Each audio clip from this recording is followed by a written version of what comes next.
मावा किंवा जास्त दुधाचा वापर न करता तुम्हीही बनवू शकता एकदम सोप्या पद्धतीने थंडगार घरगुती कुल्फी। मिक्सरच्या भांड्यामध्ये प्रत्येकी 10 बदाम आणि काजू, 4 हिरव्या वेलच्या आणि 3 चमचे साखर घालून बारीक वाटून पावडर तयार करून घेऊया। एका कढईमध्ये अर्धा लिटर दूध घालून त्याला एक उकळी येऊ देऊया। उकळी आलेल्या दुधामधून एक पळी दूध एका वाटीमध्ये काढून घेऊया। त्या दुधामध्ये पाव कप मिल्क पावडर आणि 1 चमचा कॉर्नफ्लॉवर घालून मिक्स करून घेऊया।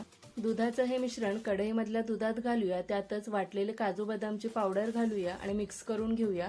केसरचे काही धागे घालूया आणि तोपर्यंत शिजवून घेऊया जोपर्यंत हे मिश्रण घट्ट होत नाही। जास्त वेळ लागत नाही, पटकन हे मिश्रण घट्ट होतं। मंद आचेवर घट्ट होईपर्यंत हे मिश्रण शिजवून घ्यायचं। मिश्रण शिजवून झाल्यानंतर मी पूर्णपणे थंड करून 2 मिनिटसाठी विस्करच्या मदतीने फेटून घेतलेलं आहे। फेटलेलं कुल्फीचं मऊ मिश्रण कुल्फीच्या साच्यामध्ये भरून घ्यायचं आणि 20 ते 24 तासासाठी फ्रीजरमध्ये ठेवून सेट करून घ्यायचं। थंड थंड कुल्फी तयार।